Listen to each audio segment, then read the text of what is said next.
Сәлеметсіздер ме балалар? Бүгінгі әдебиеттік оқу сабағымызды бастаймыз. Балалар, бүгінгі сабағымызды бастамас бұрын берілген мақал мәтелдердің жалғасын табыңыздар. Олай болса, берілген мақалдардың жауабын бірге тауып көрейік. Қарға қарқылдаса, қысты шақырады. Дұрыс айтасыздар балалар. Қаз қаңқылдаса, жазды шақырады. Иә, дұрыс айтасыздар балалар. Енді зейін қойып, осы мақалды тыңдаған болсаңыздар, бұл мақал мәтелдер не туралы айтылған екен? Дұрыс айтасыздар балалар. Құстар туралы айтылған екен. Сабағымызды бастамас бұрын құстардың дыбыстары бейнеленген бейне таспаға назар аударып қараңыздар және жыл құстарының әдемі дауысын бірге тыңдайық.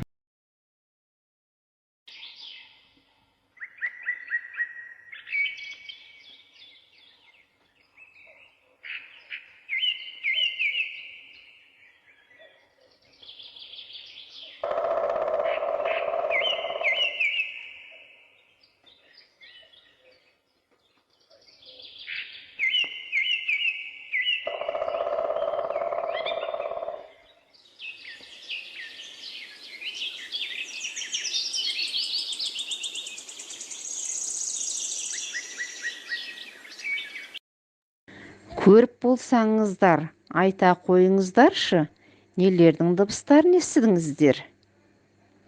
Дұрыс айтасыңдар балалар, алуан түрлі құстардың дыбыстарын естідіңіздер. Олай болса, бүгінгі жаңа сабағымыздың тақырыбы күзгі құс керуені деп аталады. Осы мәтіннің авторы Мұхтар Әуезов. Бүгінгі сабақта қол жеткізетін оқу мақсаты шығарманың мазмұнын толық түсіну, кейбір тұстарын нақтылау, оқиғаның себеп салдарын анықтау үшін сұрақтар қою және жауап беру. Сабақтың мақсаты мәтінді оқу барысында эпизодтар мен оқиғалардың маңызды тұстарын анықтап талдайсыздар. Балалар, осы мәтіннің авторы Мұхтар Әуезов туралы бейне таспаны бірге көріп тамашалайық. Мұхтар Әуезов бар ғұмырын ғылым мен білімге, әдебиет пен мәдениетке арнаған, осылайша артынан мол мұра қалдырған. Ол 1897-1961 жылдар аралығында өмір сүрген. Мұхтар 5 жасқа келгенде атасы Әуез әріп үйретіп хат танытады. Ол кісі Мұхтарға әріптерді ақын Абай Құнанбаевтың өлеңдері көшіріліп жазылған қолжазба кітаптан үйреткен. Мұхтар Әуезов өзі жазған көптеген мақалаларды Қоңыр деген лақап атпен газет-журналдарда жариялап отырған. Ол Абай Құнанбаевтың мұрасын жинап, зерттеген. Ал Абай жолы романын 20 жыл бойы жазған.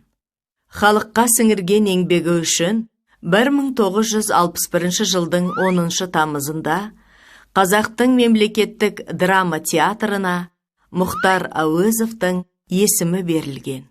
Балалар, оқулықпен жұмыс бүгінгі күзгі құс керуені мәтінін бірге оқып шығайық.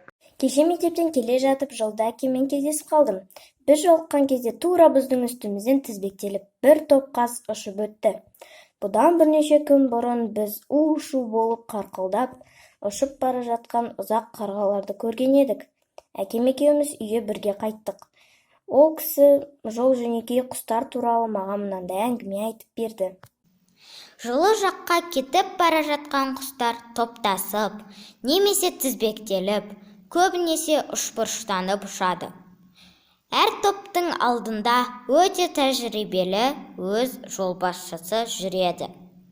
Ол жолды жақсы біледі. Себебі бұған дейін бұл жолмен талай рет әрі-бері ұшып өткен. Құстардың бір үйірінде мұндай жолбасшы бірнешеу.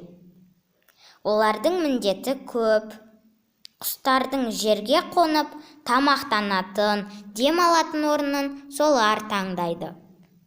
Үйірдің қауіпсіздігін де солар бақылайды. Құстар бір жерге қонып, дем алған кезде жолбасшылар кезектесіп оларды күзетеді. Аспанда да жолбасшылар ауыр жұмыс атқарады. Тізбектің ең алдында ұшатын болғандықтан, олар қанаттары мен ауаны жарып, соңындағыларға жол салып отырады.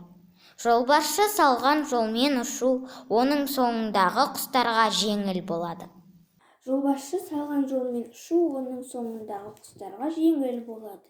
Сондықтан жолбасшы ауада өте көп күш жұмсайды, тез шаршайды. Ондай кезде оны басқа жолбасшы ауыстырып, шаршаған жолбасшы үйірдің соңынан ілеседі. Үйірдің ең соңынан ұшу өте жеңіл. Жолбасшылар осылайша кезектесіп демалып отырады, деп әкем әңгімесін аяқтады. Мен әкемнің әңгімесінен көп нәрсе ұқтым. Құстардың ақылдылығына, ұйымшылдығына қатты таң қалдым. Оқулықтағы берілген мәтінді оқып шықтық. Енді осы мәтіндегі айтылған жол құстары туралы бейне таспаны көріп тамашалайық. Жаз өмірін, мәз өмірін қысқартып, бара жатыр құс қайтып деп, Тұманбай ақын жырлағандай құстар қайтатын кезде жетті. Жалпы құстар қайда бет алады? Қанаттылардың маусымдық көшіп қону үдерісі ғалымдарды талай ғасырдан бері ойландырып келеді. Бұл құбылыс жайлы түрлі болжам айтылды. Атақты Аристотель күзде тек тырналар мен бір қазандар кетеді, ал қалған құстар тығылып қалады, немесе басқа түрге ауысады деген.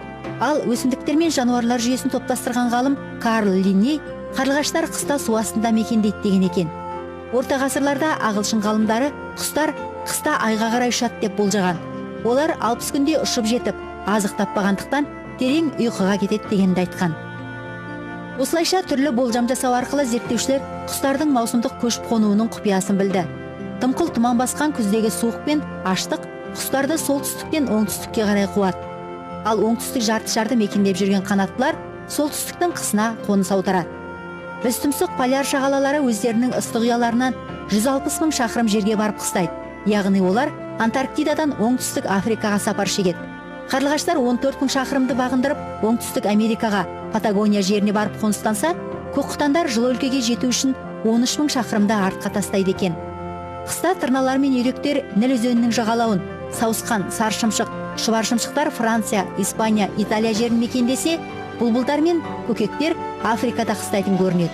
Ал біздің өлкеден кеш қайтатын қаздар Каспийдің, Қырымның, Қара теңіздің жағалауына қарай қоныс аударады. Ал жыл құстары кері қайтқанда өз ұяларын қалай табатынын әлі ешкім ашып айта алмайды. Бірқатар ғалымдар олар жұлдызды немесе күнді бағдарға алады дейді. Мәселен, қаздар қайтар жолын есте сақтайды екен. Қарайсыздар балалар, оқулықтағы берілген мәтінді мәнерлеп оқыдыңыздар. Бейне таспаларды көріп тамашаладыңыздар. Енді бүгінгі сабақ бойынша тапсырмаларға жауап беріп көрейік. Олай болса балалар, ой ширату тапсырмаларын назар аударып қарап жауап беріңіздер сұраққа. Және қосымша сіздерге зымыран сұрақтары беріледі. Сіздер осы сұрақтардың дұрыс жауаптарын тауып, бір-біріне сәйкестендіріп белгілеңіздер және анықтаңыздар балалар. Кахут ойыны арқылы бүгінгі сабақтан не түсінгенімізді тексерейік балалар. Ол үшін мына сұрақтарға жауап берейік. Шығарманың авторы кім? Мәтін не туралы айтылған? Мәтіндегі құс түрлерін ата. Жыл құстарын ата. Балалар, осы орындаған тапсырмаларыңызды орындап, маған кері байланыс жіберуді ұмытпаңыздар. Үйге тапсырма Мұхтар Әуезовтың күзгі құс керуені мәтінін мазмұндайсыздар. Балалар, осымен сабағымыз аяқталды. Сау болыңыздар. Назарларыңызға көп рахмет.